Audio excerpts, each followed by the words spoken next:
ನಮಸ್ಕಾರ ಗೆಳೆಯರೇ, ನಮ್ಮ ವಿಡಿಯೋಗಳು ನಿಮಗೆ ಇಷ್ಟವಾದರೆ ವಿಡಿಯೋವನ್ನು ಲೈಕ್ ಮಾಡಿ, ದಯವಿಟ್ಟು ಚಾನೆಲ್ ಅನ್ನು ಸಬ್ಸ್ಕ್ರೈಬ್ ಮಾಡಿಕೊಂಡು ವಿಡಿಯೋವನ್ನು ಗೆಳೆಯರೊಡನೆ ಹಂಚಿಕೊಳ್ಳಿ.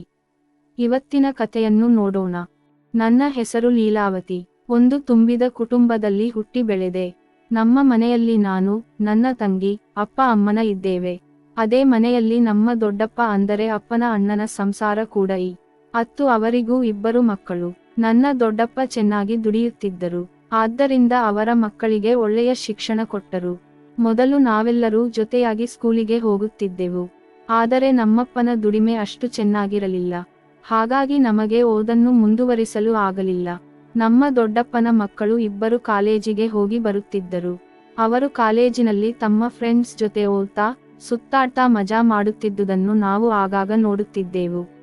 ಹಾಗಾಗಿ ಅದೆಲ್ಲವುಗಳಿಂದ ವಂಚಿತನಾಗಿದ್ದ ನನಗೆ ನನ್ನ ದೊಡ್ಡಪ್ಪನ ಮಕ್ಕಳಂತೆ ಎಂಜಾಯ್ ಮಾಡುವ ಆಸೆ ಇತ್ತು. ಆದರೆ ಅದು ಸಾಧ್ಯವಾಗದೇ ಇದ್ದುದರಿಂದ ಸುಮ್ಮನೆ ಇದ್ದೆ.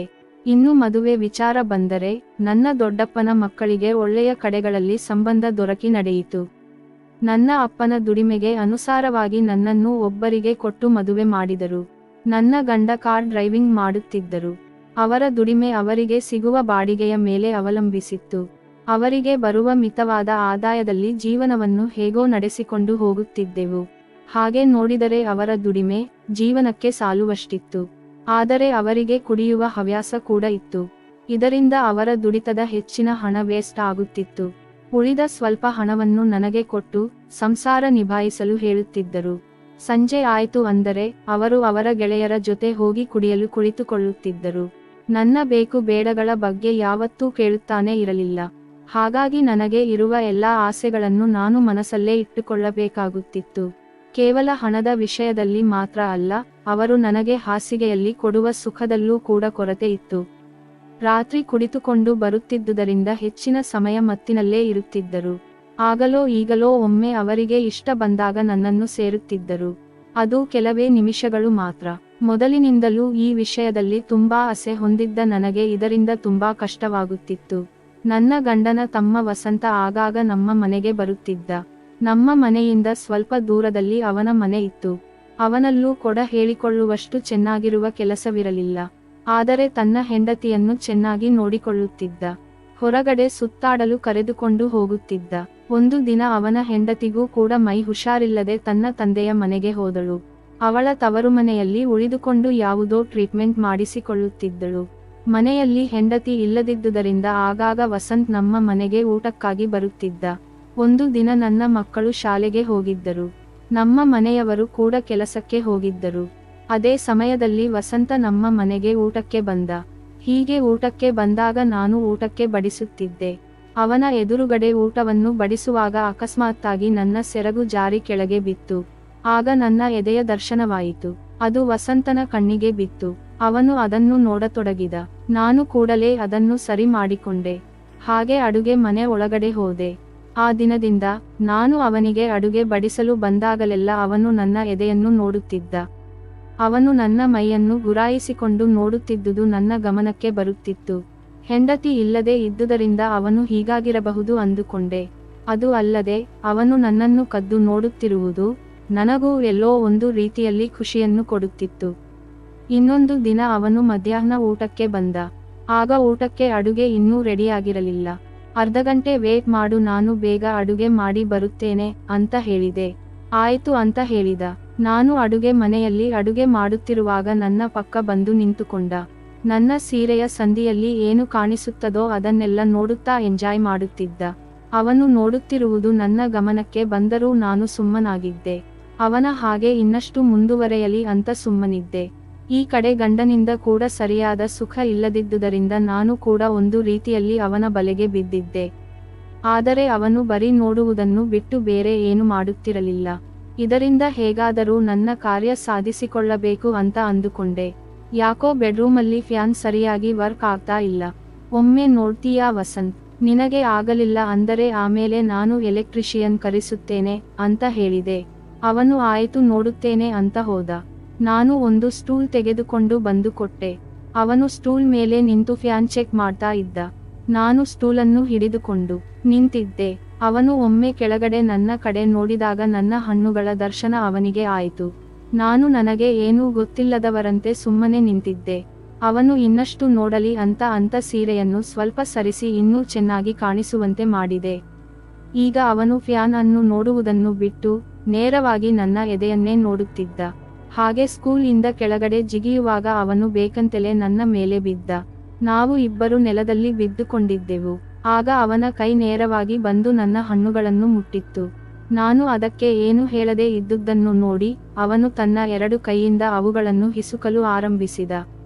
ಅವನ ಸ್ಪರ್ಶದಿಂದ ನನ್ನ ಹಣ್ಣುಗಳು ಇನ್ನಷ್ಟು ಗಟ್ಟಿಯಾಗಿ ಇನ್ನಷ್ಟು ದೊಡ್ಡದಾದವು. ಅವನು ನನ್ನ ಹಣ್ಣುಗಳನ್ನು ಗುರಿ ಇಟ್ಟು ನೋಡುತ್ತಾ ನನ್ನ ಬ್ಲೌಸ್ ಅನ್ನು ಬಿಡಿಸಿ ತೆಗೆದ. ಅವುಗಳ ಬಂಧನದಿಂದ ಮುಕ್ತವಾಗಿ ಹೊರಗೆ ಬಂದವು. ವಸಂತ್ ಅವುಗಳನ್ನು ದಿಟ್ಟಿಸಿ ನೋಡುತ್ತಾ ಇರುವಾಗ ಅವನ ನೋಟಕ್ಕೆ ನನ್ನ ಮೈಯಾಗ ಬಿಸಿಯಾಗಿತ್ತು. ಅದೆಷ್ಟೋ ದಿನಗಳ ನಂತರ ನನ್ನ ಮನಸ್ಸಿನಲ್ಲಿ ಹೊಸ ಬಯಕೆ ಮೂಡಿತು. ನಾನು ಆಸೆಯಿಂದ ವಸಂತನ ಪ್ಯಾಂಟ್ ಕಡೆ ನೋಡಿದೆ. ಅದು ಆಗಲೇ ಉಬ್ಬಿಕೊಂಡಿತ್ತು. ಅವನು ನನ್ನ ಎದುರುಗಡೆ ನಿಂತುಕೊಂಡಿದ್ದ. ನಾನು ಅವನ ಕೆಳಗಡೆ ನಿಂತು ಅವನ ಸಾಮಾನನ್ನು ಹೊರಗೆ ತೆಗೆದೆ. ಅದನ್ನು ನನ್ನ ಕೈಯಿಂದ ಮುಟ್ಟಿದಾಗ ನನಗೆ ಶಾಕ್ ಆಯಿತು. ನಿಜ ಹೇಳಬೇಕೆಂದರೆ ಅಂಥದೊಂದು ದೊಡ್ಡದಾಗಿರುವುದನ್ನು ನಾನು ನೋಡುತ್ತಿರುವುದೇ ಮೊದಲು. ಇನ್ನೇನು ಇದರಿಂದ ನನಗೆ ಬೇಕಾದ ಸುಖ ಸಿಗುತ್ತಲ್ಲ ಅಂತ ಅಂದುಕೊಂಡು ಅದನ್ನು ನನ್ನ ಕೈಯಲ್ಲಿ ಹಿಡಿದು ಆಟ ಆಡುತ್ತಿದ್ದೆ. ಅಷ್ಟರಲ್ಲಿ ನನ್ನ ಗಂಡನ ಕಾರ್ ಬರುತ್ತಿರುವ ಶಬ್ದವಾಯಿತು. ನಾವು ಬೇಗನೆ ಬಟ್ಟೆ ಧರಿಸಿಕೊಂಡು ಎದ್ದು ಕುಳಿತೆವು. ನಾನು ಅಡುಗೆ ಮನೆಗೆ ಹೋದೆ. ಇಬ್ಬರಿಗೂ ಊಟಕ್ಕೆ ಬಡಿಸಿದೆ. ಸ್ವಲ್ಪ ಹೊತ್ತಲ್ಲಿ ವಸಂತ ಊಟ ಮುಗಿಸಿ ಮನೆಗೆ ಹೋದ. ಅದಾದ ಕೆಲವು ದಿನಗಳಲ್ಲಿ ಒಮ್ಮೆ ನನ್ನ ಗಂಡನಿಗೆ ದೂರದ ಊರಿನ ಬಾಡಿಗೆ ಸಿಕ್ಕಿತ್ತು. ಬರುವುದಕ್ಕೆ 1-2 ದಿನ ಆಗುತ್ತದೆ ಅಂತ ತಿಳಿಯಿತು. ಅವರು ವಸಂತನನ್ನು ಕರೆದು, ನಾನು ಬರುವುದು 2 ದಿನ ಆಗುತ್ತದೆ, ನೀನು ನಮ್ಮ ಮನೆಯಲ್ಲಿ ಬಂದಿರು ಅಂತ ಹೇಳಿದ್ದರು. ಆ ದಿನ ರಾತ್ರಿ ನನ್ನ ಗಂಡ ದೂರದ ಬಾಡಿಗೆಗೆ ಹೋದರು. 8 ಗಂಟೆಗೆ ವಸಂತ್ ನಮ್ಮ ಮನೆಗೆ ಬಂದ. ನಾನು ವಸಂತನಿಗೆ ಊಟಕ್ಕೆ ಬಡಿಸಿ ನಾನು ಸ್ನಾನಕ್ಕೆ ಹೋದೆ. ಸ್ನಾನ ಮುಗಿಸಿ ಬರುವಾಗ ವಸಂತ ಊಟ ಮುಗಿಸಿ ಟಿವಿ ನೋಡುತ್ತಾ ಕುಳಿತಿದ್ದ. ಮಕ್ಕಳಿಬ್ಬರೂ ಸ್ವಲ್ಪ ಹೊತ್ತಿನಲ್ಲಿ ನಿದ್ದೆ ಮಾಡಿದರು. ಆನಂತರ ವಸಂತ ಅವನ ರೂಮಿನಲ್ಲಿ ಮಲಗಿದ್ದ. ನಾನು ಎದ್ದು ವಸಂತನ ರೂಮಿಗೆ ಹೋದೆ. ಅವನು ನನ್ನ ಬರವನ್ನೇ ಕಾಯುತ್ತಿದ್ದನು. ನಾನು ಹೋದ ಕೂಡಲೇ ಅವನು ನನ್ನನ್ನು ಒಮ್ಮೆಲೇ ತಬ್ಬಿಕೊಂಡ.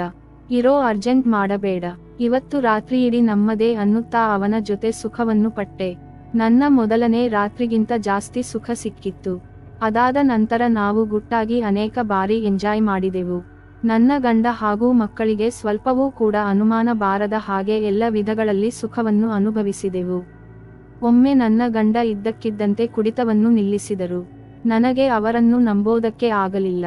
ಈ ದಿಢೀರ್ ಅನ್ನೋ ಬದಲಾವಣೆ ಯಾಕಾಗಿ ಅಂತ ನನ್ನ ಗಂಡನನ್ನು ಕೇಳಿಯೇ ಬಿಟ್ಟೆ. ಅವರು ಕಾರ್ ಅಲ್ಲಿ ಯಾವುದೋ ಬಾಡಿಗೆಗೆ ಹೋದಾಗ ನಡೆದ ಘಟನೆ ಅವರ ಮನಸ್ಸನ್ನು ತೆರೆಯಿತಂತೆ. ಅದು ಏನು ಅಂತ ಕೇಳಬೇಡ ಅಂದರು. ಏನಾಗಿರಬಹುದು ಅಂತ ತುಂಬಾ ಯೋಚಿಸಿದೆ. ನನ್ನ ಕಳ್ಳತನದ ಮೇಲೆ ಅವರಿಗೇನಾದರೂ ಅನುಮಾನ ಬಂದಿರಬಹುದಾ ಅಂತ ಸಂದೇಹ ಬಂತು. ಏನೇ ಇರಲಿ, ಸದ್ಯಕ್ಕೆ ಅವರು ಕುಡಿಯೋದನ್ನು ಬಿಟ್ಟರಲ್ಲ ಅಂತ ನಾನು ಸಮಾಧಾನ ಪಟ್ಟುಕೊಂಡೆ.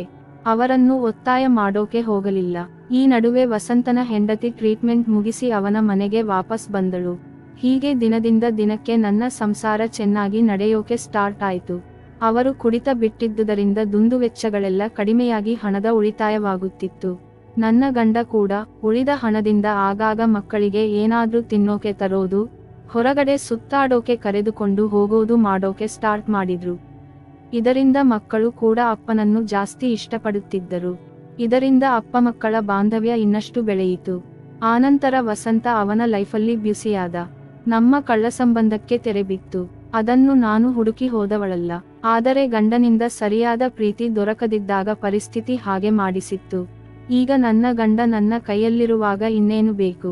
ಕತೆ ಬಗ್ಗೆ ನಿಮ್ಮ ಅನಿಸಿಕೆ ಹೇಳಿ. ಮುಂದಿನ ವಿಡಿಯೋದಲ್ಲಿ ಇನ್ನೊಂದು ಸುಂದರ ಕತೆಯನ್ನು ನೋಡೋಣ. ಕತೆ ಇಷ್ಟವಾದರೆ ಒಂದು ಲೈಕ್ ಮಾಡಿ, ಚಾನೆಲ್ ಸಬ್ಸ್ಕ್ರೈಬ್ ಮಾಡಿ. ಇದನ್ನು ಬೇರೆಯವರೊಡನೆ ಹಂಚಿಕೊಳ್ಳಿ. ಧನ್ಯವಾದಗಳು.